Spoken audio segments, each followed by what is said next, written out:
Good day everyone, I'm Angel Suba. Today we will discuss our lesson entitled On Technology and Humanity Cross. So, in this lesson, these are the topics included. The right to benefit from advances in science and technology and traits to human rights from science and technology. The Universal Declaration of Human Rights, or UDHR, is the basis, specifically Article 27, that recognizes the right to share in scientific advancement and its benefits. Ang UDHR ay nagsisilbing global roadmap for freedom and equality. Also, to protect our human rights as an individual. These are moral claims that are inalienable and inherent in all human individuals by virtue of their humanity alone. So ano nga ba ang human rights? Ang human rights ay mga karapatan mo dahil isa kang tao. Ibig sabihin nito, simula pa nung pinanganak ka ay meron ka ng human rights. Human rights are rights inherent to all human beings. So inherent means natural. Na kahit ano pa man ang iyong nationality, gender, religion, kung ano pa ang iyong sariling paniniwala. Human rights also includes education, freedom, and opportunity in work. So human rights is served for your protection. One of the first globally recognized human rights is the right to benefit from progress in science and technology, or the right to science. It is contained in both the 1948 Universal Declaration of Human Rights and the American Declaration of Rights and Duties of Man. The article begins by providing a quick overview of the history, definitions, significance of the law, and constraint of the right to science. There are four primary elements of the right to science, which are as follows. The first one is the entitlement to partake in the advantage of scientific advancement, the liberty of science, the safeguarding against the deleterious consequences of science, and the responsibility to promote scientific and technological advancement as prescribed by global constitutions. Based on a comparative analysis, numerous national constitutions contain provisions that safeguard scientific freedom and ensure access to the advantage of scientific and technological advancement. These provisions are similar to those found in Article 15 of the International Covenant on Economic, Social, and Cultural Rights. In 2005, Universal Declaration on Bioethics and Human Rights Organizations ongoing efforts to advance global awareness of its principles. This paper looks at how the Universal Declaration on Bioethics and Human Rights has been interpreted. Examined subjects include the text's historical context and change made to it during the drafting process. It also offers an analysis of the declaration's applicability and interpretation in difficult and intricate bioethical discussions, as well as its 11th earlier declaration. Threats to human rights from science and technology. The danger of the misuse of science were also a concern of the UN in the 1940s through 1990s. Concern ng UN noong 1940s through 1990s ang maling paggamit ng science technology na isa ring alalahanin ng mga UN. The International Conference of Human Rights of 1968 adopted the Proclamation of Tehran, predicting that while recent scientific discoveries in technological advance have opened vast prospects for economic, social, and cultural progress, such as developments may nevertheless endanger the rights and freedoms of individuals. Proclamation of Tehran, predicting that natuklasang ang pagsulong sa teknolohiya ay nagbukas ng malawak na pag-asa para sa prosesong panlipunan at kultura na pang-ekonomiya. Gayunpaman, ang pag-unlad daw ay maaring magkaroon ng panganib sa karapatan at kalayaan ng individual.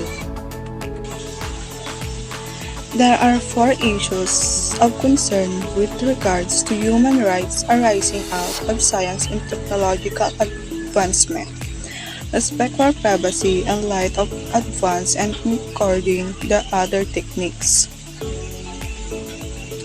Sa pamamagitan ng respect for privacy ng bawat isa, sa pamamagitan ng pagsulong ng record at pangdiskarte ng bawat individual. Protection of physical and intellectual integrity in light of advance in biology, medicine, and biochemistry. Protect the intellectual integrity. Unlike dapat yung mga nandyan is need natin i-protect para di mawala yung mga nandyan ay i-preserve natin. Limits on the use of electronics to protect rights of individuals. Ang gamitahan ang sarili sa paggamit ng electronic devices tulad ng cellphone o social media para protektahan ang human rights ng bawat individual. Ang paggamit ng social media o cellphone ay maaaring madama ang human rights ng bawat isa dahil sa mga nakikita nila sa social media. Generally, the balance that should be established between scientific and technological progress and the intellectual, spiritual, cultural, and moral advancement of humanity. United Nations, 1968. Ang dapat itatag sa pagitan ng scientifico and technological na pag-unlad ng intellectual, na spiritual na kultura at moral na pagsulong ng bawat sangkatauhan. Human rights principles can guide efforts to ensure that everyone benefits from scientific advances. How do they intersect with science, policy, and practice, and what stands in the way of a rights-based approach to S&T for development? Once human rights in the face of science and technological advancement are critical factors in the journey towards eudaimonia tyranny or the good life, exercise of the right to accept and reject, minimize or maximize, evaluate and decide on the scope and function of science and technology. The protection of the well-being and the upholding of dignity of the human person must be at core of the continued progress and development. Such is the focus of a human rights-based approach to science and technology and development. According to S. Ram Mukherjee, in Sociology and History of Religions, University of Chicago, he outlines human rights-based approaches to science, technology, and development, and what he means for policy and practice. So, a human rights-based approach to science, technology, and development seeks to place a concern for human rights at the heart of how the international community engage with urgent global challenges. So, it entered the UN's lexicon in 1997 with Kofi Annan's call for human rights to be integrated into the UN's mandates, management, and methodology for development and international cooperation. The UN Development Program characterizes this approach as one that leads to better and more sustainable outcomes by analyzing and addressing the inequalities, discriminatory practices, and unjust power relations, which are often at the heart of development problems. It puts the international human rights entitlements and claims of the people, the right holders, and the corresponding obligations of the state in the center of the national development debate, and it clarifies the purpose of capacity development. So, S. Ram Mukherjee added that the the approach requires scientists to go beyond knowing how their work relates to human rights and demands that they strive to secure and affirm human rights through the knowledge they produce. For instance, a right-based approach to virus studies in potentially creating an ethical framework that guides research as it involves would not only push the frontiers of medicine and seek medical benefits, but actively guard against the potential to create new biological weapons. Moreover, human rights-based approach recognizes that science is a societal enterprise which is value-laden and shaped by organization, its structures, and procedures. It also asks how government or state and other stakeholders can create and implement policies to ensure safety, health and livelihood, and to include people's needs and priorities in development and environmental sustainability. So below here provides the documents for a human rights-based approach to science, technology, and development. So in Universal Declaration of Human Rights, everyone has the right freely to participate in the cultural life of the community, to enjoy the arts, and to share in scientific advancement and its benefits.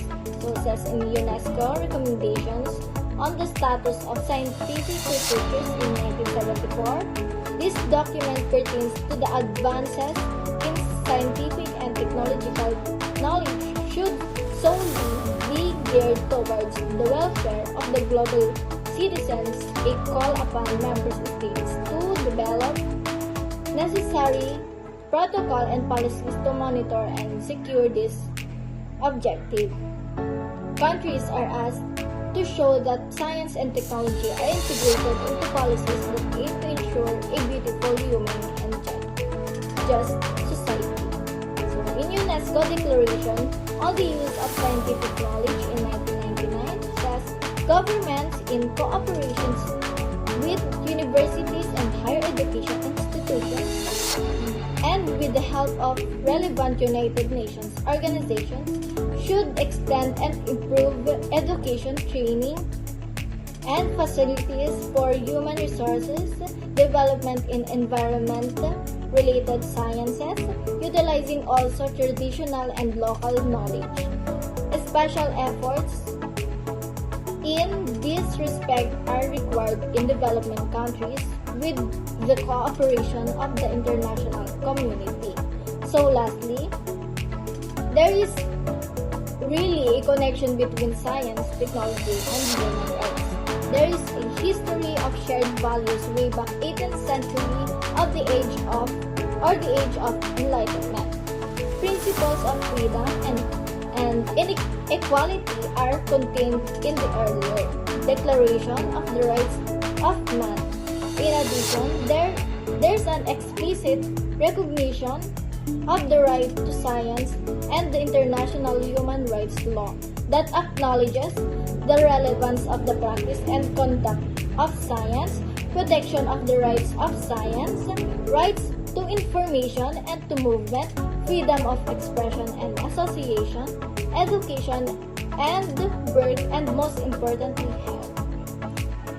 In a nutshell, it is important that science and technology should adhere to the moral and ethical duty to protect and uphold human rights.